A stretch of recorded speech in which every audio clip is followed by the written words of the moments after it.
कल 13 मई को सुबह 11 बजे से शाम को 6 बजे तक 2 बार अलग अलग शिफ्टों में बैठकें आयोजित हुई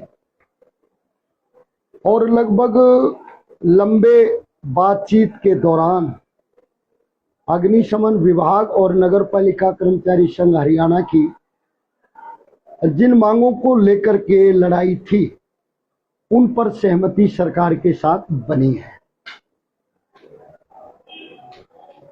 नगर पालिका के जो 13,000 पालिका रोल के कर्मचारी थे वो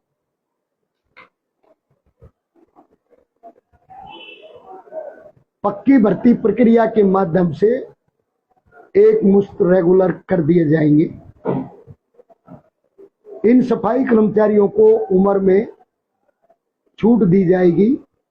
भर्ती नियम जो हैं, चाहे वो अखबार में एडवर्टाइजमेंट करने का सवाल है या रोजगार कार्यालय से नाम मंगवाने का, एनीवे जो भी भर्ती के नियम है उनमें छूट दे करके 55 साल तक की उम्र की छूट दे करके इनको पक्का कर दिया जाएगा। फरीदाबाद में लगभग 150 से ज्यादा दैनिक वेतनभोगी 25 से 30 साल पहले नौकरी में आए थे, जो पक्का नहीं हुए, वो अलग अलग कोर्टों में भी गए हैं। अब उनके ऊपर भी सहमति हो गई है कि वो सभी कर्मचारी, चाहे कोई कोर्ट में गया नहीं गया, सभी कर्मचारी वो 150 जो है उनमें अलग अलग कैटेगरीज हैं। उनमें माली भी हैं, बेलदार भी हैं, टूल ऑपरेटर हेल्पर भी हैं, सफाई कर्मचारी भी हैं, एक सीवरमैन भी है। वो सारे सबकी सेवाएं नियमित कर दी जाएंगी। ये 150 कर्मचारी रेगुलर होंगे। और फायर का ये जो 1250 फायर ऑपरेटर और ड्राइवर थे जो पेरोल पर थे, इनको भी पक्की भर्ती के माध्यम से सभी भर्ती नियमों में छूट दे करके, सीएटी का पेपर जो है उसमें छूट दे करके, 55 साल तक की एज की इनको छूट दे करके रेगुलर अपॉइंटमेंट फ्रेश इनकी कर दी जाएगी।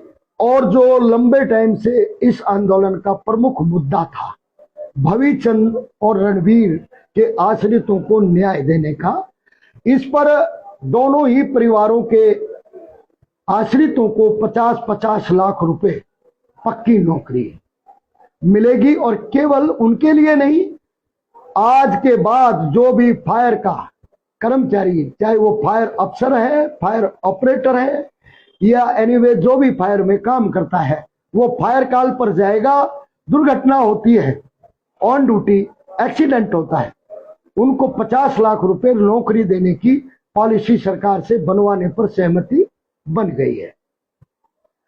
और अब ये फायर ऑपरेटर 25,500 का पे स्केल और सभी भत्ते, एरियर, डीए का इत्यादि लेंगे। हरियाणा कौशल रोजगार निगम जो फायर के हैं उनको भी 25,500 का स्केल मिलेगा। वर्दी भत्ता है इनका और 7,500 और जोखिम भत्ता है 5,000। उसके लिए विभाग ने बात होने से पहले ही फाइल अप्रूवल के लिए मूव कर दी थी। और सफाई कर्मचारियों में डेथ पर 3 लाख रुपए मिलते थे, अब वो राशि बढ़ा करके एक तो 5 लाख कॉन्ट्रैक्चुअल बेसिस कर्मचारियों के लिए कर दी है। और जो अन्य कच्चा कर्मचारी रोल वाला है उसकी डेथ नेचुरल होती है 10 लाख रुपए, एक्सीडेंटल होती है 20 लाख रुपए। इस दौरान 2 सफाई कर्मचारी हमारे आंदोलन में शहीद हुए हैं, राजेश झज्जर और सुरेश तावड़ू। उनके परिवारों को उनके सर्विस बेनिफिट के अलावा एक एक नौकरी और 20-20 लाख रुपए वो मिलेंगे। ठेके में लगे कर्मचारियों को अब ठेकेदार निकाल नहीं पाएगा, ना उनके वेतन में गड़बड़ी कर पाएगा। उनके नाम रजिस्ट्रेशन पालिका परिषदों में होंगे, निगमों में। वेतन न्यूनतम तौर पर जो है सरकार का 15,220 रुपए वो मिलेगा। ईएसआई ईपीएफ का लाभ मिलेगा और बैंक के माध्यम से तनख्वाह मिलेगी।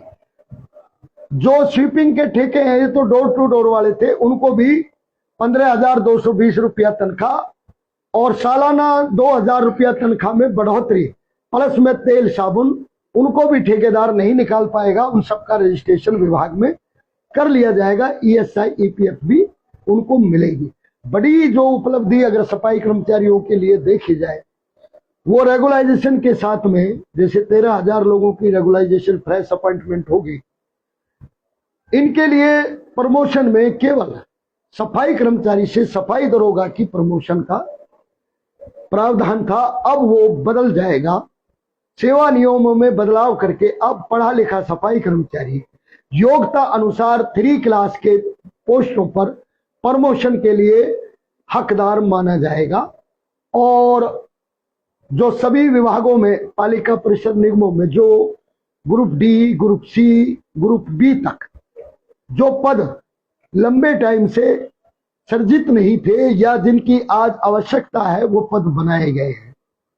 इनमें 926 पद तो केवल जो सफाई कर्मचारियों का सुपरविजन करने का काम करता है, सैनिटेशन स्टाफ, 926 पोस्टें दरोगा से लेकर के MO तक यानी कि मेडिकल अफसर तक क्रिएट की गई हैं और उनका भी लाभ मुख्यतः सफाई कर्मचारियों को ही मिलेगा। ये 926 पदों से जब प्रमोट होकर के लोग जाएंगे तो ये 926 पद भी सफाई कर्मचारियों के लिए ही काम आएंगे। इसके अतिरिक्त सफाई कर्मचारियों का भत्ता 2,000 रुपए, सीवरमैन का बढ़ा करके 5,000 रुपए, सभी सफाई कर्मचारियों के साल में 3 बार मेडिकल चेकअप और उनको अलग अलग प्रकार की जो प्रिकॉशन अपनाने की बातें हैं या सुरक्षा उपकरण हैं, सीवर से सफाई कर्मचारी तक सबको उपलब्ध करवाए जाएंगे। और जो हमारे कर्मचारी अलग अलग तरीके से छटनी कर दिए गए थे, जैसे गुड़गांव में बड़ा आंदोलन 3480, इसके अलावा कहीं हिसार में, कहीं सोनीपत में, होडल में लगभग 87 म्यूनसिपैलिटीज हैं, अलग अलग छटनी है और इनकी संख्या 5,000 है। ये सारे कर्मचारी ड्यूटी पर लिए जाएंगे और जो भी 18 से लेकर के 26 तक हड़तालों में वेतन कटौती है वो लीव का इंड्यू कर दी जाएगी। मुकदमे हैं वो उनके वापिस हो जाएंगे और इसके अतिरिक्त जो कच्चे कर्मचारियों को मेडिकल लीव 10 मिलती थी अब वो 20 मिलेंगी और इन मेडिकल लीवों को अर्जित करने का भी सरकार ने प्रावधान कर दिया है। कर्मचारियों की जो मांगे थी, कुल कितनी मांगे थे और कितनों पर जो है सरकार से सहमति मिल पाई? देखिए, फायर की 22 थी और नगर पालिका की 17 थी। प्रमुख जो मांगे थे रेगुलाइजेशन की, प्रमोशन की, पोस्ट क्रिएशन की, ठेके वालों को अलग अलग तरीके से वेतन देना, उनका शोषण करना, उन सारी मांगों पर सहमति बनी है। कुछ मांगे हैं जिन पर बात नहीं हो पाई क्योंकि 6 घंटे की चर्चा में जितना हम डिस्कशन करके निकाल पाए वो हमने निकाल लिया। अब हमने ये तय किया है आज की इस कन्वेंशन में सरकार को हम कन्वेंशन का संदेश भेजेंगे कि कन्वेंशन ये चाहती है कि जो फैसला है, जो सरकार ने हमें 30 जून तक का समय तय किया है वो 30 जून तक लागू हो, नहीं होगा तो 1 जून से हम आंदोलन पर दोबारा चले जाएंगे। और हमने केवल 1 जुलाई से 30 जून तक ये पूरा हो और नहीं होगा तो 1 जुलाई से हम आंदोलन पर चले जाएंगे। दूसरा, हमने हड़ताल को स्थगित किया है क्योंकि जनता परेशान थी और सरकार ने हठधर्मिता अपनाई, इसलिए ये हड़ताल आज 14 दिन तक चली है। हमने जनहित में सरकार पर विश्वास किया है। वैसे सरकार विश्वास करने लायक नहीं है, लेकिन हमने जनता के स्वास्थ्य को ध्यान में रख करके उस पर विश्वास किया। लेकिन मैं ये कह रहा हूं कि सरकार ये ध्यान रखे, अगर उन्होंने निर्धारित समय में 30 जून तक इन मांगों को लागू नहीं किया। एक पत्र लागू करना, जारी करना होता है, एक होता है मांग को धरातल पर लागू करना। मांगों को धरातल पर लागू कर दे 30 जून तक, नहीं तो 1 जुलाई के बाद हम दोबारा आंदोलन पर जा सकते हैं, हड़ताल का फैसला कर सकते हैं। फिर जनता हमसे ना कहे, सरकार हमसे ना। लेकिन अभी के लिए हड़ताल, अभी के लिए हमने हड़ताल को खत्म किया है और सरकार से जो सहमति बनी है वो आपके समक्ष हमने रखी। कर्मचारी कब से काम पर लौटे हैं? कर्मचारी आज और अभी से काम पर लौट रहे हैं और शहरों में जो कूड़ा है उसको हम तत्परता से साफ करेंगे। और फायर के भी हड़ताल को स्थगित कर किया जाता है। फायर के कर्मचारी भी सभी हड़ताल से वापस काम पर लौटेंगे।